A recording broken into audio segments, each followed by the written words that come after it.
The massive African lion stood motionless beside the mahogany casket, his golden eyes never leaving the weathered face of the man who had saved his life. 300 mourners held their breath in the Montana wilderness as King placed one enormous paw on the coffin's edge and released a roar that shattered the autumn silence. This wasn't supposed to happen. Pastor Williams stumbled backward, his prayer book tumbling to the frost-covered ground. Women gasped and clutched their husbands' arms, while children pressed their faces into their mothers' coats. But no one ran. Rebecca Thompson's knees buckled as she watched the 400-pound lion lower his massive head in what could only be described as a bow. This was the same beast that had once torn through enemy lines in Afghanistan, yet here he mourned like a grieving son beside Sam Mitchell's grave. "Nobody move," Sheriff Davidson whispered into his radio, his hand trembling on his holster. How does a wild animal know to attend a funeral? And why did this lion seem to understand something about death that even humans struggle to grasp? Leave a like and share your thoughts in the comments along with the city you're watching. From now, let's continue with the story. 6 months earlier, the Montana Wildlife Preserve stretched across 50,000 acres of big sky country, where golden wheat fields met rolling hills dotted with aspen trees.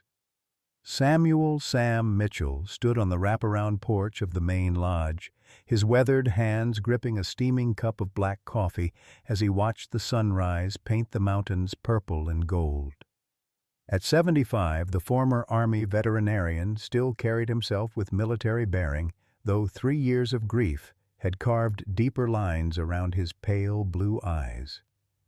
"Well, I'll be damned," Sam muttered, as he spotted King lounging beneath the old oak tree, the lion's massive frame barely fitting in the shade. Even after 8 years at the preserve, the sight of a full-grown African lion in Montana still struck him as wonderfully absurd. Dr. Rebecca Thompson emerged from the veterinary clinic, her auburn hair pulled back in a practical ponytail, white coat already stained with mud and antiseptic. At 45, she moved with the confident efficiency of someone who had spent 2 decades treating everything from injured eagles to ornery grizzly bears. Sam had adopted her when she was just 5 years old, a frightened little girl found wandering a truck stop with no memory of her family. Now she was the heart and soul of his preserve. "King's acting strange again," Becca called out, climbing the porch steps. He wouldn't eat his breakfast, just kept pacing by the fence line, 3rd time this week. Sam's stomach clenched with a familiar pain that had nothing to do with the cancer eating away at his pancreas. He'd been hiding the diagnosis for 6 months now, couldn't bear to watch Becca's world crumble the way it had when her adoptive mother Martha lost her battle with the same disease 3 years ago. "That old boy's just getting particular in his age," Sam replied, forcing lightness into his voice. "Lord knows I am." The preserve had been their life's work together, rescuing animals from defunct circuses, failed private collections, and overseas military operations. King had come to them from a circus that went bankrupt, a proud lion reduced to performing tricks for crowds who had no idea of his distinguished service record. The military had used him for detection work overseas, though Sam never spoke about those details. Some stories were too heavy for morning conversations. Becca studied her father's face with the practiced eye of someone who'd spent decades reading his moods. "Dad, you've been looking peaked lately. Maybe you should see Doc Harrison." "I'm fine, honey. Just tired." Sam turned back toward the mountains, where King was now standing alert, his golden eyes fixed on the main road. That's the Lord's truth. In the distance, a convoy of black SUVs wound its way up the gravel drive, dust clouds billowing behind them like smoke signals announcing trouble. Sam's grip tightened on his coffee mug. After 40 years of running the preserve, he'd learned to trust his instincts about visitors, and something about these vehicles made his skin crawl. The lead SUV came to a stop in a cloud of dust near the main lodge, its black paint gleaming despite the long drive from Billings. Sam set down his coffee cup and descended the porch steps, Becca falling into step beside him. King had risen to his feet beneath the oak tree, his massive head tracking the vehicles with an intensity that made Sam's chest tighten. The driver's door opened, and a man in his early 60s stepped out, his expensive hunting boots crunching on the gravel. Marcus Sterling moved with the calculated confidence of someone accustomed to getting his way, his silver hair perfectly styled despite the Montana wind. His olive-green safari jacket looked like it had cost more than most people made in a month, and the gold watch on his wrist caught the morning sunlight. "Mr. Mitchell?" Marcus extended a manicured hand. "Marcus Sterling." "I called about the private tour." Sam shook the offered hand, noting the firm grip and the calluses that spoke of more than boardroom battles. "Mr. Sterling, welcome to the preserve." Two more men emerged from the convoy, both wearing tactical gear that screamed private security.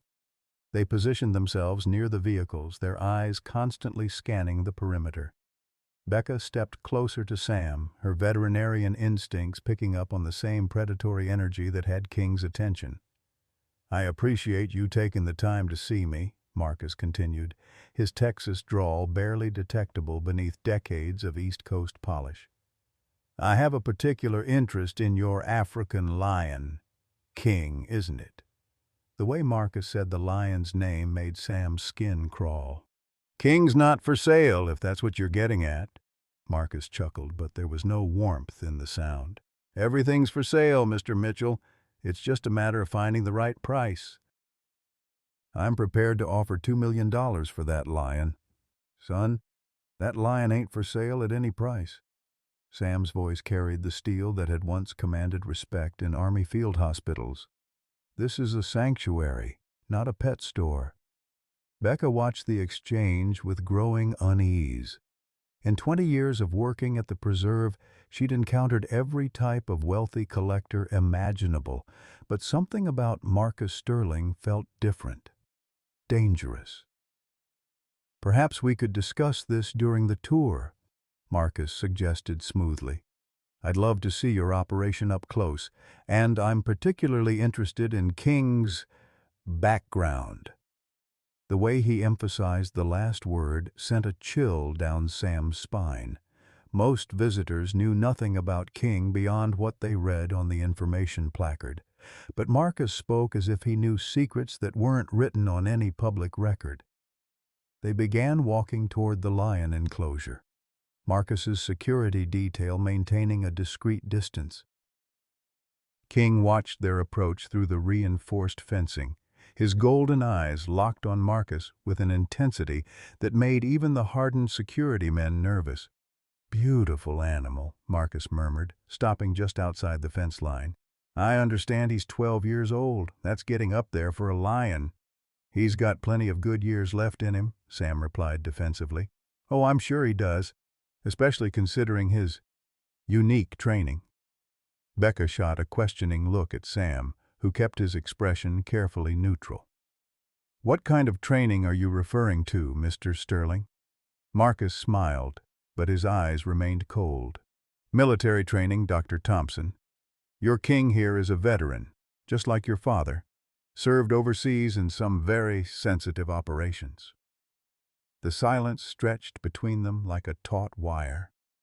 King had begun pacing along the fence line, his massive paws silent on the packed earth. The lion's agitation was palpable, and Becca had never seen him react to a visitor this way. "I don't know what you think you know about King," Sam said carefully, "but he's been here 8 years, came from a defunct circus in California."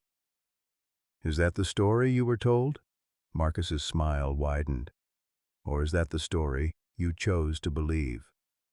A low rumble started deep in King's chest, building to a growl that made the hair on Becca's arm stand up. The lion had stopped pacing and was now pressed against the fence, his massive head lowered in what could only be described as a threat display. "I think we should head back to the lodge," Becca said quickly, recognizing the signs of an agitated predator. "King doesn't seem comfortable with—" "Oh, he remembers me," Marcus interrupted, his voice dropping to barely above a whisper. "Don't you, boy? You remember David." The name hit King like a physical blow. The lion's growl escalated to a roar that echoed across the preserve, causing birds to erupt from nearby trees and sending Marcus's security team reaching for their weapons. "Nobody draw!" Sam shouted, stepping between the men and the fence. "That's an order!" But the damage was done. King was in full display mode now, his roar shaking the very air around them. And in that terrible sound, Sam heard something that chilled him to the bone. Recognition. The tension in the air was thick enough to cut with a knife as King's roars gradually subsided into low, threatening rumbles. Marcus stood perfectly still, his expensive safari jacket doing nothing to hide the tremor in his hands. Sam positioned himself between the billionaire and the fence, every instinct screaming that this man represented danger, not just to King, but to everything he'd built. "I think you better start explaining yourself, Mr. Sterling," Sam said, his voice carrying the authority of a man who'd commanded field hospitals in Vietnam. "And you better make it good." Marcus glanced at his security team, then back at King, who was still pressed against the fence with predatory intensity. "Perhaps we should discuss this somewhere more private." "We'll discuss it right here," Becca interjected, her veterinarian training overriding her usual deference to visitors. "Whatever you just did to upset King, I want to know about it." Marcus let out a long breath, suddenly looking every one of his 60 years. The polished veneer cracked, revealing something raw and wounded underneath. "David Sterling was my son, 25 years old, Army specialist, killed by an IED in Kandahar province 8 years ago." The words hung in the Montana air like smoke from a distant fire. Sam felt his blood pressure spike as pieces of a puzzle he'd never wanted to solve began clicking into place. "David was King's handler," Marcus continued, his voice barely above a whisper. "They worked together for 2 years. Explosive detection, perimeter security, reconnaissance missions. That lion saved dozens of American lives working alongside my boy." Becca looked between Sam and Marcus, confusion evident on her face. "But King came from a circus." "You told me he was retired from performing." "I told you what I thought you needed to know," Sam replied quietly, guilt weighing heavy in his chest. "Some stories are too hard to carry." Marcus stepped closer to the fence, ignoring King's warning growl. "The day David died, they were clearing a supply route outside Kandahar. Standard sweep, nothing they hadn't done 100 times before. But something went wrong. David made a call that King disagreed with." "Lions don't disagree with tactical decisions," Becca said skeptically. "This one did." Marcus's laugh was bitter as winter wind.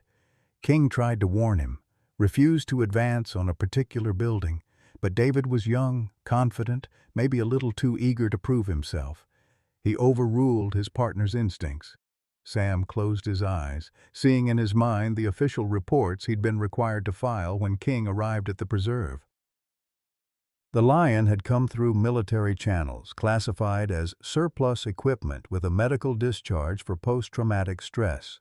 The circus story had been a convenient cover, easier to explain to visitors than the truth about a lion who'd watched his human partner die. "The explosion took out the entire patrol," Marcus continued. "David, 3 other soldiers, and a medic. King was blown clear, survived with shrapnel wounds and internal injuries. The Army shipped him stateside for medical treatment, then declared him unsuitable for continued service." King had grown quiet during Marcus's recitation, but his golden eyes never left the man's face. There was something almost human in the lion's expression, a depth of understanding that made Becca's scientific mind struggle with possibilities she'd never considered. "So you tracked him down," Sam said. It wasn't a question. "It took me 3 years to find him. military bureaucracy, classified records, dead-end leads. By the time I located King, you'd already taken him in. Marcus's voice cracked. I came here planning to finish what that explosion started. The admission hit like a physical blow. Becca gasped, stepping instinctively closer to the fence as if her presence could somehow protect King from this revelation. You came here to kill him, she whispered. I blamed him for David's death. Marcus's composure finally shattered completely. I needed someone to hold responsible, and King was the only one left alive from that patrol. I convinced myself that if he'd done his job properly, my son would still be breathing. Sam felt a familiar tightness in his chest, the cancer eating away at his strength even as his protective instincts roared to life. And now? Marcus looked directly at King, and something extraordinary happened. The lion's aggressive posture softened slightly, his massive head tilting in what almost looked like curiosity. Now I realize I've been carrying this anger for 8 years, and it's been killing me from the inside out. Marcus reached slowly toward the fence, his hand trembling. David loved this lion, wrote about him in every letter home, called him his brother, his guardian angel. Said King had saved his life more times than he could count. King approached the fence cautiously, his powerful muscles rippling beneath his golden coat. For a moment that seemed to stretch into eternity, predator and prey, protector and threat, father and bereaved parent, stood separated only by steel mesh and 8 years of grief. The truth is, Marcus continued, tears streaming down his weathered cheeks, King tried to save David that day. My son was too stubborn to listen, just like his old man. The lion's nose touched the fence inches from Marcus's outstretched fingers. Becca held her breath, watching two damaged souls recognize something in each other that defied her understanding of both human nature and animal behavior. I didn't come here to buy King, Marcus whispered. I came here to ask his forgiveness, and to figure out how to live with the fact that I've hated the wrong person all these years. Sam watched the exchange with a mixture of wonder and dread. In 40 years of working with animals, he'd learned to trust their instincts about people. And King's reaction to Marcus was telling a story that would change everything about their carefully constructed sanctuary. The question now was whether forgiveness was possible between species, and whether the truth Marcus had brought with him would heal old wounds or tear open new ones. The next 2 weeks transformed the Montana Wildlife Preserve in ways Sam had never anticipated. Marcus Sterling had dismissed his security team and taken up residence at the Copper Creek Inn in town, returning each morning like a man reporting for penance. What started as awkward attempts at conversation gradually evolved into something resembling understanding, though the path was neither smooth nor predictable. Sam found himself studying Marcus during these daily visits, recognizing the hollow look of a man carrying unbearable weight. It was the same expression he'd seen in his own mirror after Martha's funeral, the face of someone who'd lost their compass and was stumbling through the wilderness of grief without direction. You don't have to keep coming back, Sam told Marcus on the 4th morning, watching the billionaire fumble with a wheelbarrow full of hay. King's forgiven you. Hell, maybe he never blamed you to begin with.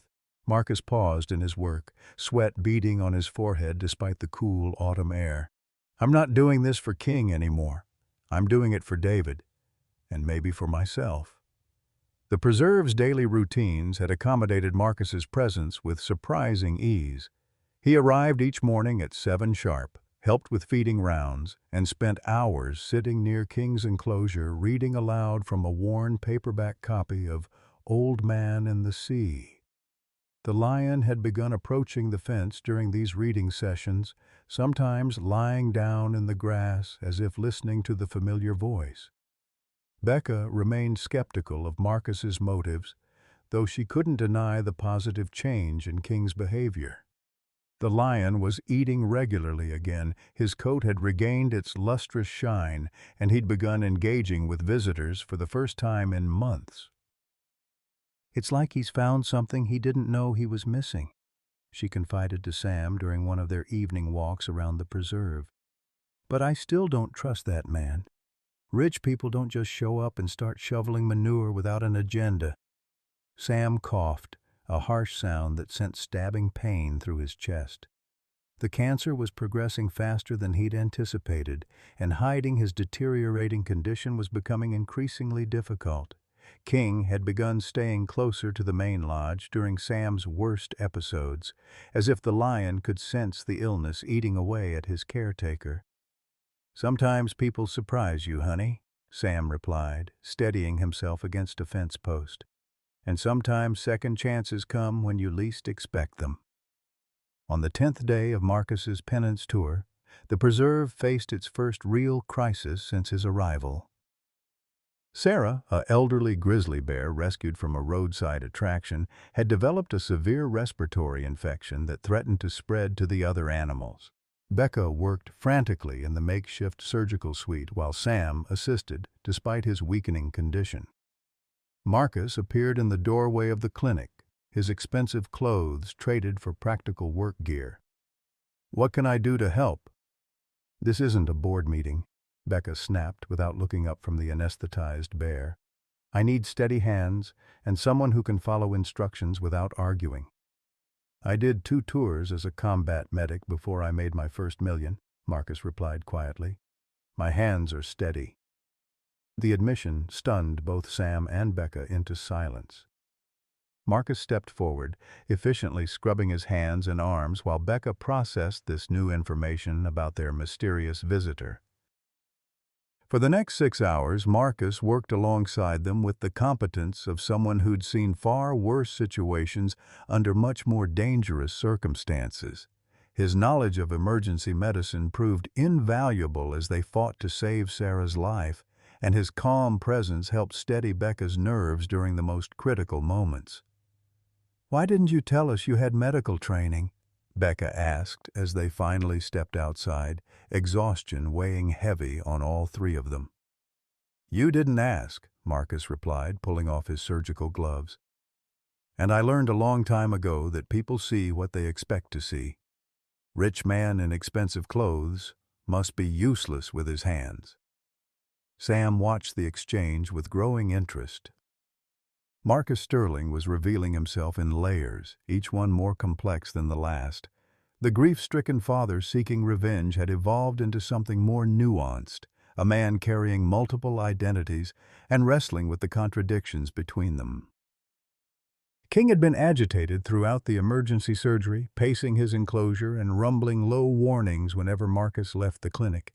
The lion's protective instincts toward Sam had extended to include anyone Sam trusted, and Marcus's acceptance into that inner circle marked a fundamental shift in the preserve's social dynamics. "Sarah's going to make it," Becca announced after checking on the bear the following morning. "Thanks to all of us working together." Marcus nodded, then surprised them both by pulling out a checkbook. "The preserve needs better medical equipment. State-of-the-art surgical suite, digital X-ray machine, whatever you need." "We can't accept charity," Sam protested, though his heart wasn't in the argument. "It's not charity. It's an investment." Marcus's smile carried genuine warmth for the first time since his arrival. "David always said he wanted to be a veterinarian when he got out of the army. This feels like honoring his memory." The conversation was interrupted by King's sudden roar, not the aggressive warning they'd heard on Marcus's first day, but something different, urgent, concerned. They found the lion pressed against his fence, golden eyes fixed on Sam with unmistakable distress. Sam tried to wave off the attention, but his legs buckled without warning, sending him to his knees in the dirt. "Dad!" Becca rushed to his side as Marcus called for help on his cell phone. "I'm fine," Sam protested weakly, but the blood on his lips told a different story. "Just need to catch my breath." King's distress escalated to a series of short, sharp roars that brought the entire preserve staff running. The lion had never behaved this way before, and his obvious concern for Sam created a sense of urgency that galvanized everyone into action. "We're taking you to the hospital," Becca announced. But Sam grabbed her wrist with surprising strength. "No hospitals," he wheezed. I want to stay here with my animals, with my family." The word family hung in the air as Marcus knelt beside them in the dirt, his expensive jacket forgotten as he helped support Sam's weight. For a moment, 3 generations connected by love rather than blood formed a circle around King's enclosure, the lion watching over them like a golden guardian. That evening, after Sam had been settled in his bedroom with enough pain medication to ease his suffering, Becca confronted the truth she'd been avoiding for weeks. "How long have you known?" she asked Marcus as they sat on the porch watching King pace restlessly in the gathering dusk. "About the cancer. I suspected from the first day. Lost my father to the same disease." Marcus sipped his coffee, steam rising in the cool air. "Your father's been carrying this burden alone, trying to protect you from the pain he knows is coming. And you've been helping him hide it." "I've been learning what it means to be part of a family again," Marcus replied, "even if it's not the family I was born into." King's roars echoed across the preserve as the first stars appeared in the Montana sky. The sound carried grief and loyalty in equal measure, a lament for the approaching loss of the man who'd given him sanctuary and purpose after the war had taken everything else away. Becca wiped tears from her cheeks, finally understanding that her carefully ordered world was about to change forever. The preserve, King, her relationship with Sam, and now Marcus's unexpected presence had created a new dynamic that defied all her previous assumptions about family, loyalty, and love. "He's not just mourning," she whispered, watching King's silhouette against the fence line. "He's saying goodbye." Marcus nodded, his own eyes bright with unshed tears. "Animals know things we don't. David used to tell me that King could sense danger hours before it arrived. Maybe he can sense other things too." The admission created another layer of complexity in their evolving relationship. Marcus wasn't just a grieving father seeking redemption. He was a man learning to trust the wisdom of the animal kingdom his son had loved and respected. As the night deepened around them, the 3 of them maintained their vigil. Sam sleeping fitfully in his bed, Becca and Marcus keeping watch from the porch, and King standing sentinel in his enclosure, golden eyes reflecting the starlight like ancient wisdom made manifest. The crisis came at 3 in the morning when King's roars shattered the Montana silence like breaking glass. Becca jerked awake on the porch swing where she'd been dozing, immediately recognizing the difference between the lion's usual vocalizations and this desperate, almost human cry for help. Marcus was already moving, his combat training overriding 8 years of civilian softness as he sprinted toward Sam's bedroom. Becca followed, her heart hammering against her ribs as King's roars escalated to a volume that seemed to shake the very foundations of the lodge. They found Sam convulsing on his bedroom floor, his body racked with spasms as blood frothed from his mouth. The cancer had finally overwhelmed his system, and his kidneys were shutting down in cascade failure that would kill him within hours. "Call 911!" Marcus shouted, dropping to his knees beside Sam and checking for a pulse. "No!" Sam's voice was barely a whisper, but his grip on Becca's wrist was surprisingly strong. "No hospitals. I told you, I want to die here, at home." Becca's veterinary training warred with her emotional need to save the only father she'd ever known. "Dad, we can't just let you die." "Honey," Sam's pale blue eyes found hers in the dim lamplight. "I've been dying for 6 months. The only choice left is where and how."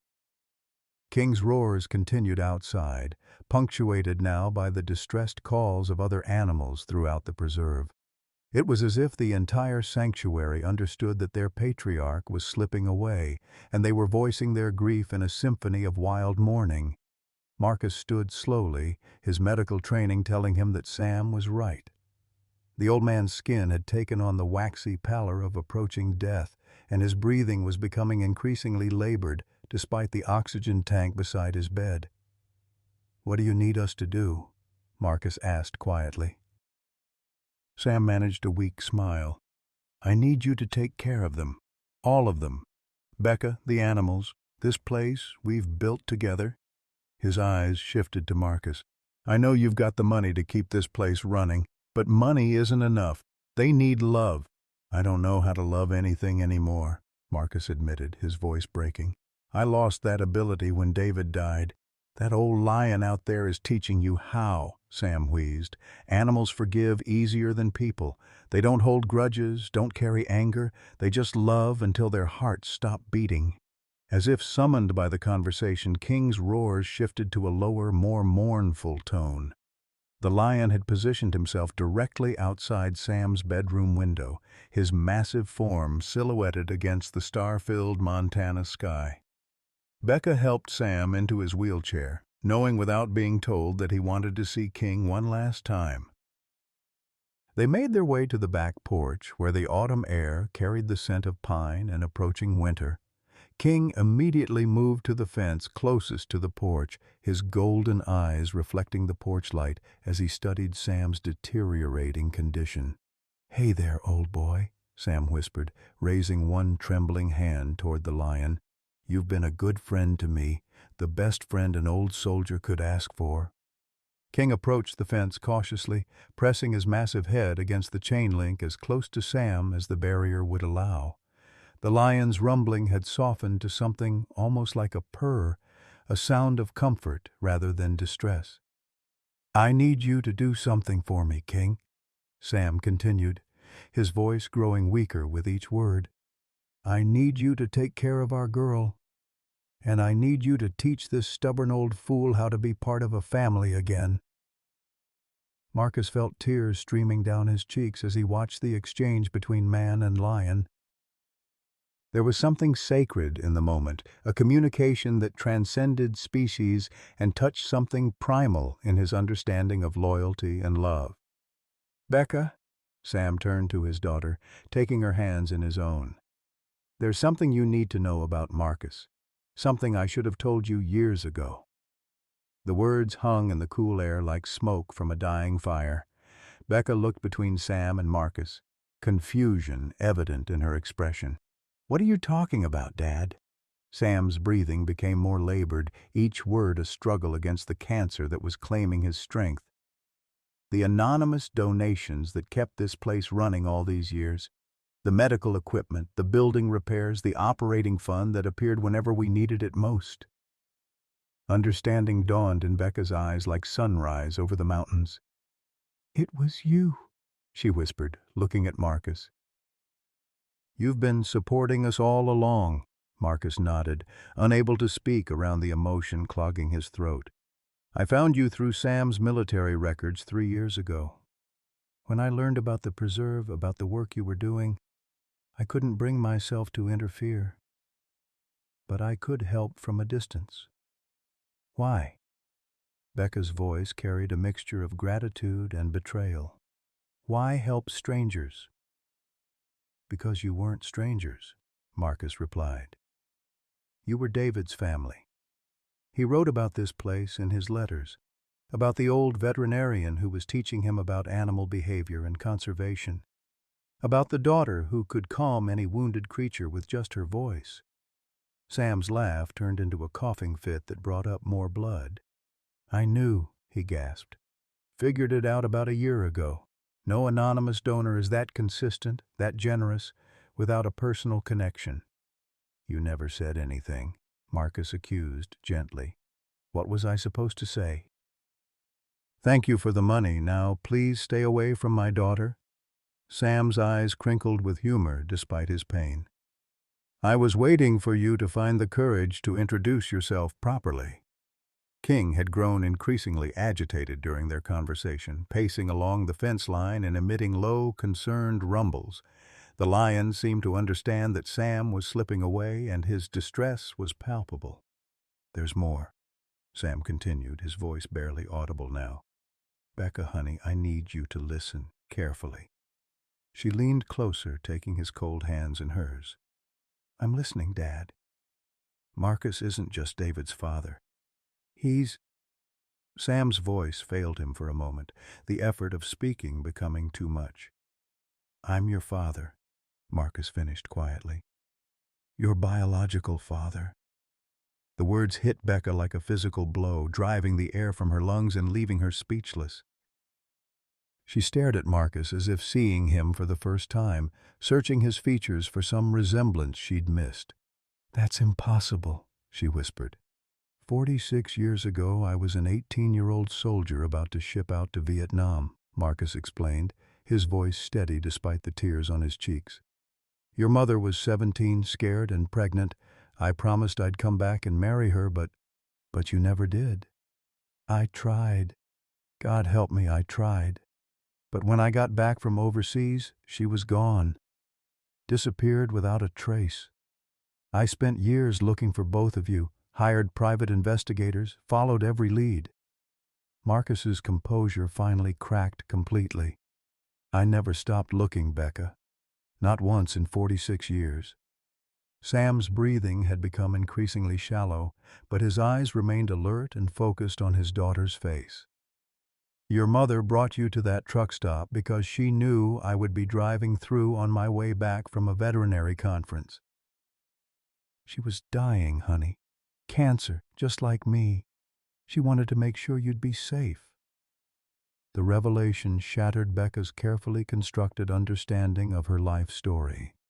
Everything she'd believed about her origins, her identity, her family, was built on incomplete information.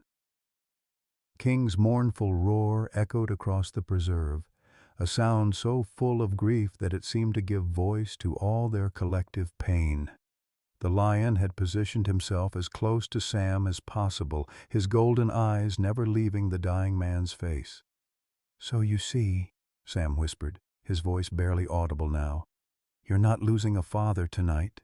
You're gaining one." Sam's final hours unfolded with the terrible beauty of a Montana sunset, slow and inevitable and breathtaking in its finality. Becca sat beside his wheelchair on the back porch, holding his cold hand while Marcus maintained a respectful distance, uncertain of his place in this sacred moment between father and daughter. King had not moved from his position at the fence, his massive form a golden statue in the pre-dawn darkness. The lion's breathing had synchronized with Sam's labored rhythm, as if the great cat was somehow sharing the burden of the old man's struggle.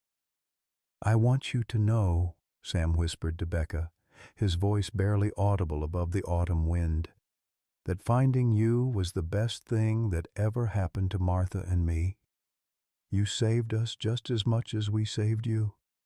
Tears streamed down Becca's face as she squeezed her father's hand. "I love you, Dad. I love you so much." "I know, honey. And I love you too. More than all the stars in that big Montana sky." Sam's eyes found Marcus across the porch. "Come here, son." Marcus approached hesitantly, his usual confidence abandoned in the face of death's inexorable approach. He knelt beside Sam's wheelchair, close enough to hear the old man's labored breathing. "I need you to promise me something," Sam continued, his pale blue eyes locking onto Marcus's face. "I need you to promise that you'll learn how to be her father. Not the father you were 46 years ago, but the father she needs now." "I don't know how," Marcus admitted, his voice breaking. "I failed David. I failed you both. I don't know how to be anything other than what I am."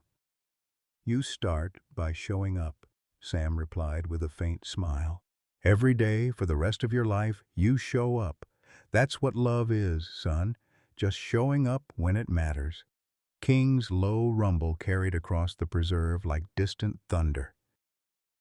The lion had begun a slow, deliberate pace along the fence line, his powerful muscles rippling beneath his golden coat.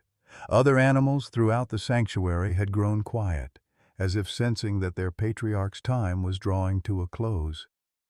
"He knows," Becca whispered, watching King's measured movements.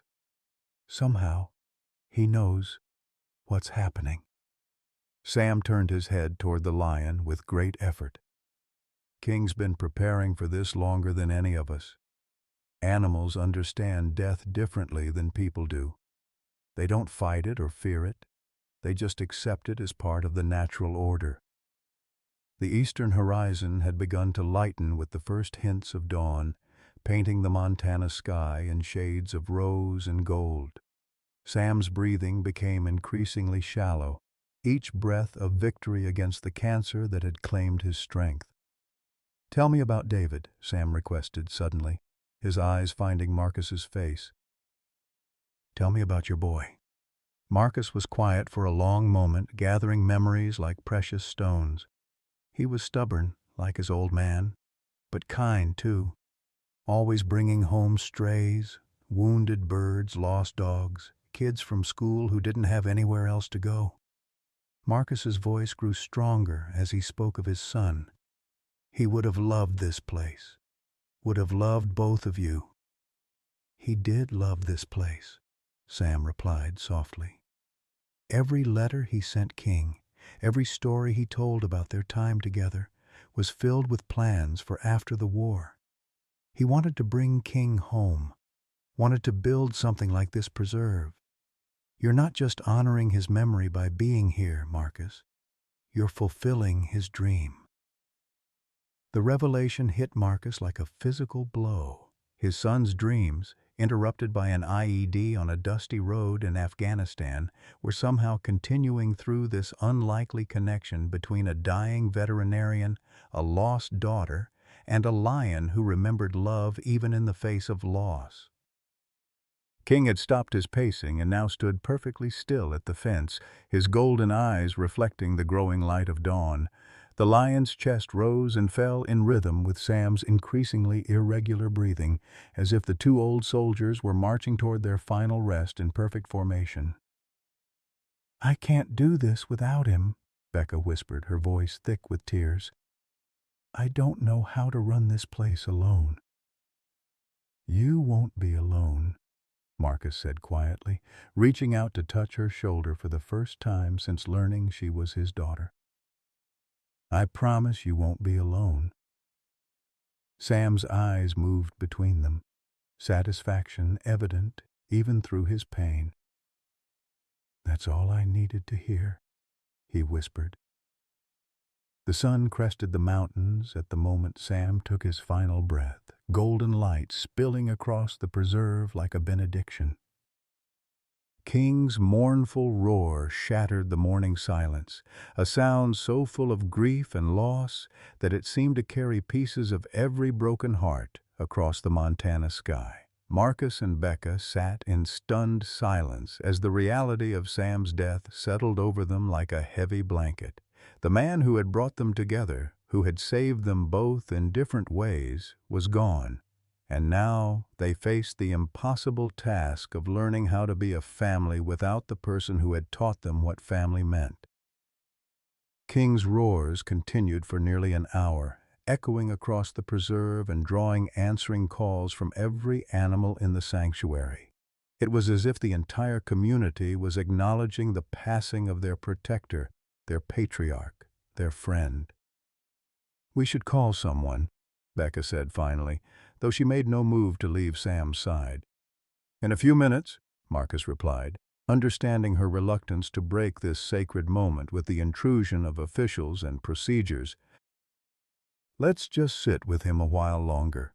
King had grown quiet, but the lion remained at the fence, his massive head lowered in what could only be described as mourning. The sight of the great cat's grief broke something open in Marcus's chest, a floodgate of emotion he'd kept locked away since David's death. "I'm sorry," he whispered to the lion, to Sam's still form, to Becca, to the memory of his son. "I'm sorry I took so long to find my way home." Becca looked at this man who was suddenly impossibly her father and saw her own grief reflected in his tear-stained face.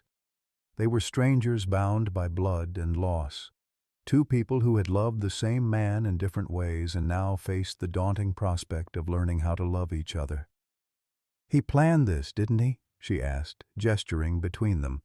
Somehow he knew you would come, and he made sure we'd both be here when he—" "Your father was a wise man," Marcus agreed. "Wiser than I gave him credit for." The preserve stretched out before them in the growing daylight, 50,000 acres of sanctuary that now belonged to them both. Animals that needed care, a legacy that demanded preservation, and a lion who somehow understood that his vigil was just beginning. King raised his massive head and looked directly at them, his golden eyes holding a depth of understanding that defied explanation.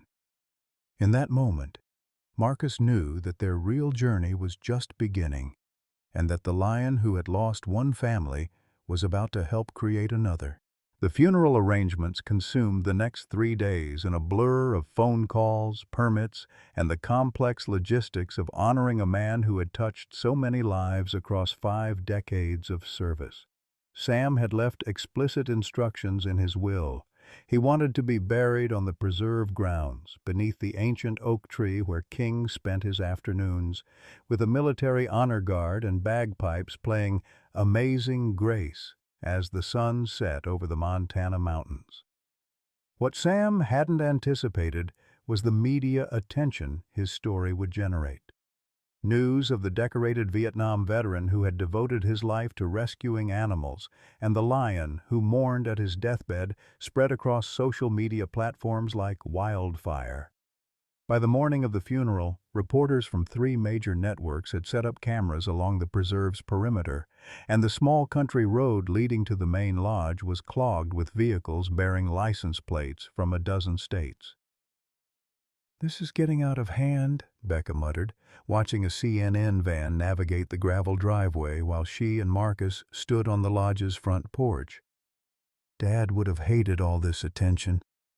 Marcus adjusted his black suit jacket, the formal wear feeling strange after days of work clothes and animal care. Maybe he would have seen it as an opportunity to educate people about what you do here. Sheriff Davidson had volunteered to manage crowd control, positioning his deputies at strategic points around the preserve to ensure the ceremony could proceed without interruption.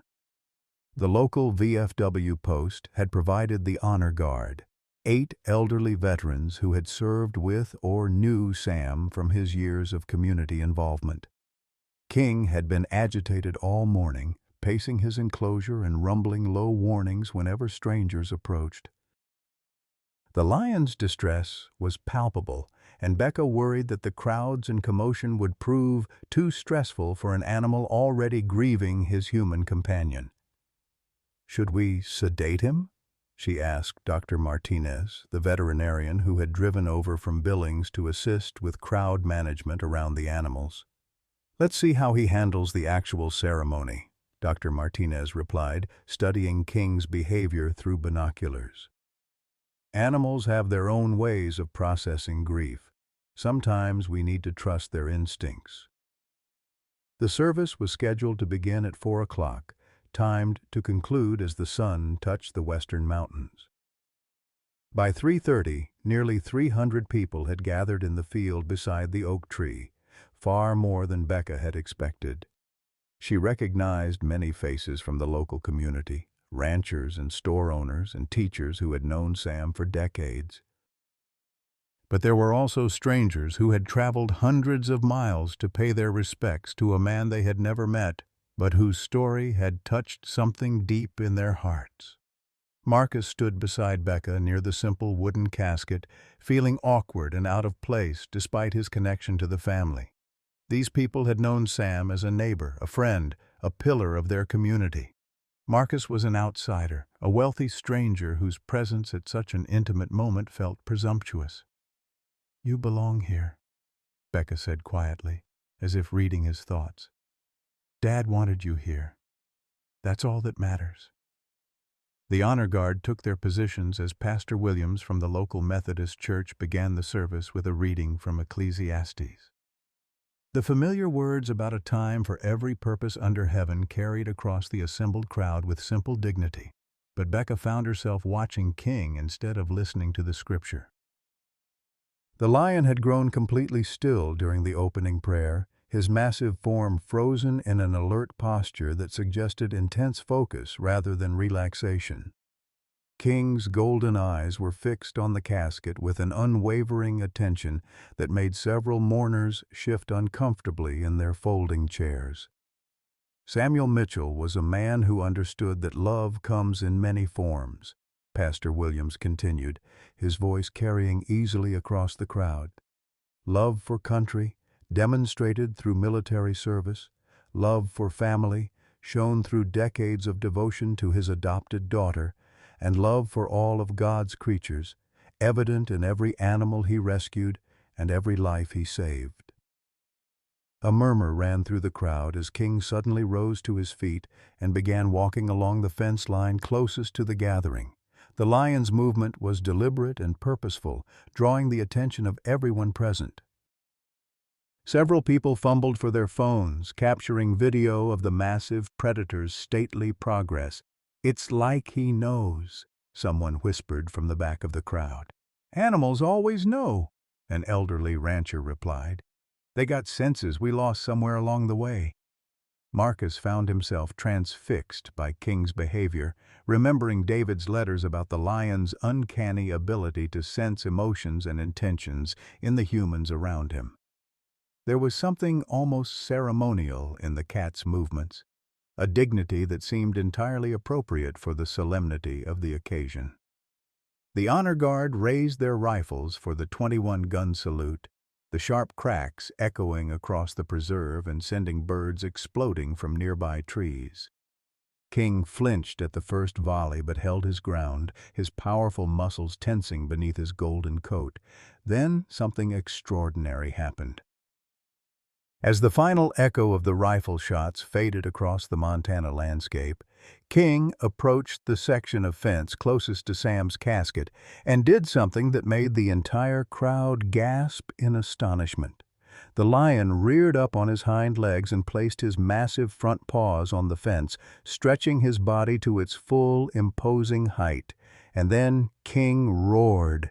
It wasn't the aggressive challenge roar that had greeted Marcus on his first day at the preserve. This was something different entirely, a sound that seemed to carry grief and love and farewell in equal measure. The roar went on for nearly 30 seconds, a primal lament that raised goosebumps on every arm and brought tears to every eye in the assembled crowd. When the sound finally faded, King dropped back to all fours and stood perfectly still, his golden eyes fixed on the casket as if committing this final image to memory. The silence that followed was absolute. Even the media representatives had stopped filming, caught up in the raw emotion of the moment. Pastor Williams cleared his throat and continued with the service, but his voice was noticeably thicker than before. "I think it's fitting that King had the last word," the pastor said, abandoning his prepared remarks, "because if anyone understood the true nature of Sam Mitchell's heart, it was that lion." The burial proceeded with quiet dignity, but the atmosphere had been transformed by King's intervention. What might have been a standard funeral service had become something more profound, a testament to the bonds that can exist between species and the ways that love transcends the boundaries we think divide us. As the crowd began to disperse, many mourners approached Becca and Marcus to share memories of Sam and express condolences. But their eyes kept drifting back to King, who had resumed his position near the fence, seemingly standing guard over the fresh grave beneath the oak tree. "That was the most remarkable thing I've ever witnessed," said Dr. Sarah Chen, a wildlife biologist from the University of Montana who had driven down for the service. "I've studied animal behavior for 20 years, and I've never seen anything like what that lion just did." Marcus nodded, still processing the emotional impact of King's tribute. David always said that King was special, that he had a deeper understanding of human emotions than any animal he'd ever worked with. "Your son was right," Dr. Chen replied. "That wasn't just animal behavior. That was conscious recognition of loss and deliberate expression of grief." It's the kind of thing that makes you question everything we think we know about animal consciousness. As the sun touched the western mountains, painting the sky in shades of gold and crimson, Becca and Marcus found themselves alone beside Sam's grave. King had settled into a sphinx-like position nearby, his massive head resting on his front paws as he maintained his vigil. "What happens now?" Becca asked, the weight of responsibility settling on her shoulders like a heavy cloak. Marcus looked around at the preserve that would now be their shared responsibility, then at the lion who had somehow brought them together through the alchemy of grief and forgiveness. "Now we learn how to be a family," he said quietly. "All three of us." King's ears twitched at the sound of Marcus's voice, and the lion's golden eyes shifted to study the two humans who had become his new pack. There was acceptance in that gaze, and perhaps even the beginning of something that might, in time, become love. The first stars were appearing in the darkening sky as they made their way back to the lodge, leaving King to his vigil beneath the oak tree. Behind them, the preserve stretched out in the gathering darkness, a sanctuary built on love and loss and the unshakable belief that every creature deserved a second chance. Tomorrow would bring new challenges, new responsibilities, and the difficult work of learning how to honor Sam's legacy while building something new from the pieces of their shattered lives. But tonight, they were simply three survivors finding their way toward something that looked very much like hope. 3 months after Sam's funeral, the Montana Wildlife Preserve had transformed in ways that would have amazed its founder. The media attention following King's extraordinary tribute had generated an unprecedented wave of donations and volunteer applications from across the country. What had once been a struggling sanctuary operating on shoestring budgets and donated supplies had evolved into a model facility with state-of-the-art equipment and a waiting list of veterinary students eager to intern under Becca's guidance. Marcus had purchased the adjacent 1,000-acre ranch, expanding the preserve's capacity and creating specialized habitats for different species. The old rancher's house had been converted into a visitor center, complete with educational displays about wildlife conservation and the unique bond between humans and animals. But the most popular attraction remained King's daily appearances at the fence line, where the lion seemed to understand his role as an ambassador for his species. "He's teaching people something they can't learn from books," Becca observed one crisp December morning as she watched a group of school children gathered around King's enclosure. The lion lay in a patch of winter sunshine, completely relaxed despite the excited chatter of 24 third graders. Marcus adjusted his position on the observation deck they'd built overlooking the main enclosures. The past 3 months had aged him in some ways, the weight of responsibility and the emotional work of building a relationship with Becca taking their toll. But there was also a lightness about him that hadn't existed before, as if finding his daughter had given him permission to hope again. "Dr. Chen thinks we should document his behavior patterns," Marcus said, referring to the wildlife biologist who had become a regular consultant at the preserve. "She believes King's emotional intelligence could revolutionize our understanding of animal consciousness." "Dad would have hated turning King into a research subject," Becca replied, then paused at her unconscious use of the word dad when referring to Sam. The transition to calling Marcus father remained awkward, their relationship still too new and fragile for easy intimacy. Marcus noticed the slip but chose not to comment. Their relationship was progressing slowly, built on shared work and mutual respect rather than the instant connection that fairy tales promised. Some mornings they worked together in comfortable silence. Other days, the weight of lost years created tension that even King seemed to sense. The lion had become an inadvertent therapist for both of them, his presence somehow making difficult conversations easier. When Becca struggled with anger about Marcus's 46-year absence, King would position himself between them, his calm energy diffusing tension without words. When Marcus battled guilt about his failures as a young father, King's acceptance served as a living reminder that forgiveness was possible. "I've been thinking about something," Marcus said, his breath visible in the cold air. "About expanding our mission beyond just rescuing animals." Becca turned to study his profile, noting the thoughtful expression that had become familiar over the past months. Marcus approached problems like the businessman he'd been, analyzing angles and possibilities with systematic thoroughness. "What kind of expansion?" "Therapy programs, specifically for military veterans dealing with PTSD. Marcus gestured toward King, who had risen to greet a new group of visitors. David's letters talked about how working with King helped soldiers process trauma. Maybe we could formalize that connection. The idea resonated with something deep in Becca's heart. Sam had often spoken about the healing power of animal companionship, and she'd witnessed firsthand how King's presence affected people dealing with loss and emotional pain. It would require additional licensing, specialized training for staff, she mused, her veterinary mind already working through the practical challenges. Insurance considerations, liability issues, all solvable problems with enough funding and the right legal team, Marcus replied. The question is whether you think it's the right direction for this place. Before Becca could answer, a commotion near King's enclosure drew their attention. One of the visiting children, a boy who couldn't have been more than 6 years old, had somehow squeezed through the outer barrier and was standing directly at the chain-link fence separating him from 400 pounds of apex predator. "Tommy!" A woman's voice carried across the preserve, sharp with terror. King had noticed the child's proximity and was moving toward the fence with fluid grace. The lion's approach sent ripples of alarm through the gathered visitors, parents grabbing their children and staff members running toward the potential crisis. But instead of the aggressive display everyone feared, King did something that would be talked about for years to come.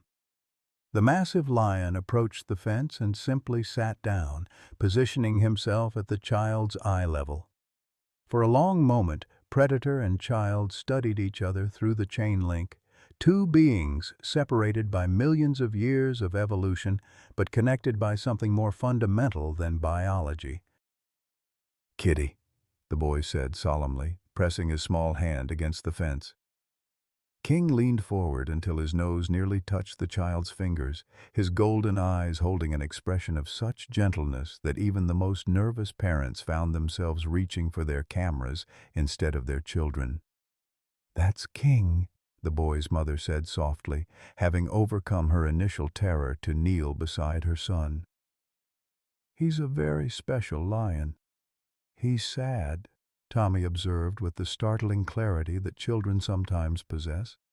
"Like Grandpa was sad before he went to heaven." The word struck Becca like a physical blow, forcing her to confront a truth she'd been avoiding for months. King was mourning Sam's death in ways that mirrored her own grief, and perhaps in ways that were more honest than the emotional walls she'd built around her heart. "Yes," she whispered, approaching the fence slowly. "He misses someone very much." King turned at the sound of her voice, his massive head tilting in recognition. The lion rose and padded over to where Becca stood, pressing his shoulder against the fence in a gesture that had become their private greeting ritual. "But he's learning to love new people," Becca continued, reaching through the chain link to scratch behind King's ears. "Sometimes that's all any of us can do." Marcus joined them at the fence, watching as King acknowledged his presence with a rumbling purr that vibrated through the ground beneath their feet. The easy acceptance still amazed him, this forgiveness from an animal who had every reason to hold grudges. "The therapy program," Becca said suddenly. "Let's do it.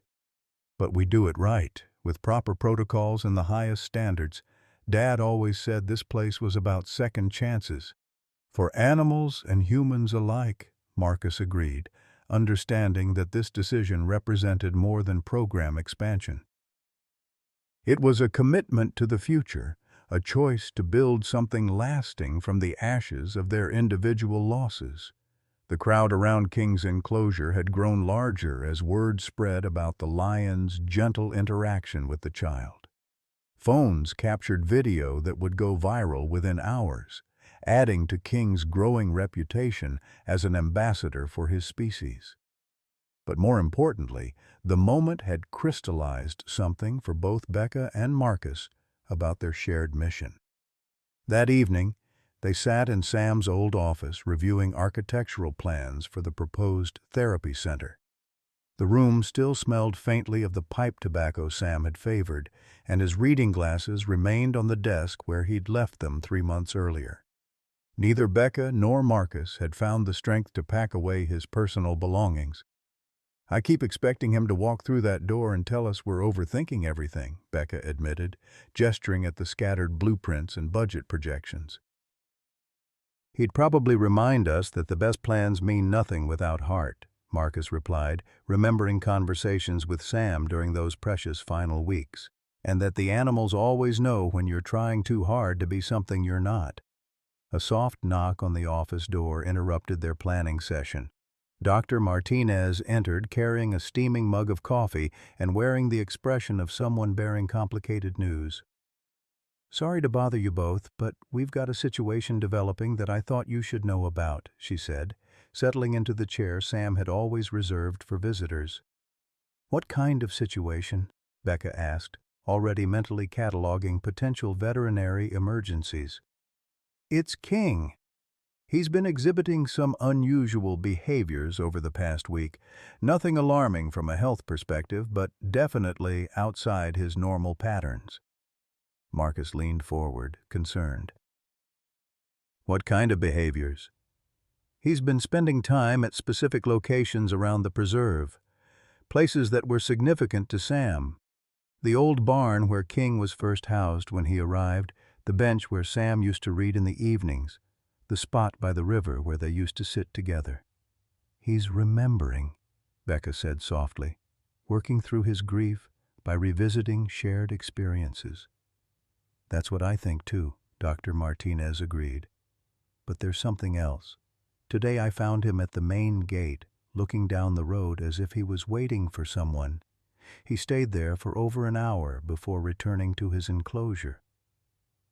The behavior struck both Becca and Marcus as significant, though neither could articulate exactly why. King's emotional intelligence had been evident from their first interactions, but this suggested a level of psychological processing that challenged conventional understanding of animal cognition.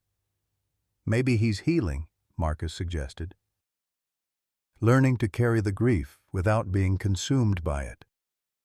"Or maybe he's teaching us how to do the same," Becca replied, thinking about her own journey through the landscape of loss and rediscovered family. They returned to their planning with renewed purpose, designing spaces that would honor both Sam's legacy and King's unique gifts. The therapy center would include indoor and outdoor areas where veterans could interact with various animals under professional supervision, a library dedicated to human-animal bond research, and a memorial garden where visitors could reflect on their own experiences with loss and healing. As midnight approached and their planning session wound down, they made their way to the preserve's main pathway for their nightly security check.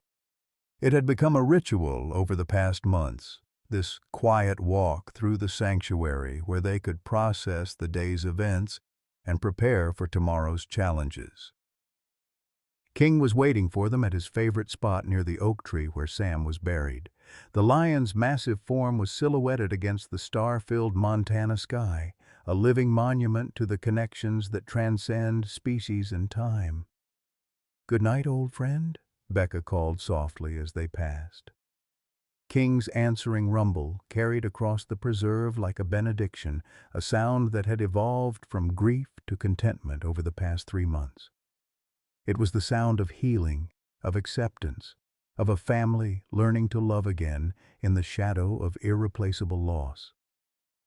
As they reached the lodge, Marcus paused to look back at the preserve spread out before them. The therapy center would break ground in the spring, the educational programs would expand to serve schools across the region, and King would continue his work as an ambassador for the wild souls who found sanctuary in this place. "Thank you," Marcus said quietly, addressing the words to Sam's memory, to Becca's patience, to King's forgiveness, and to the mysterious forces that had brought them together. "For what?"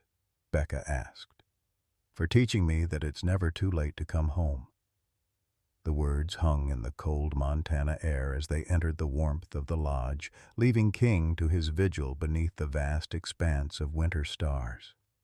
Tomorrow would bring new challenges, new opportunities to honor the legacy of love that Sam had built and that they were learning to continue. But tonight, for the first time since Sam's death, the future felt bright with possibility. Dear friends, as we reach the end of Sam and King's incredible journey, I hope their story has touched something deep in your heart.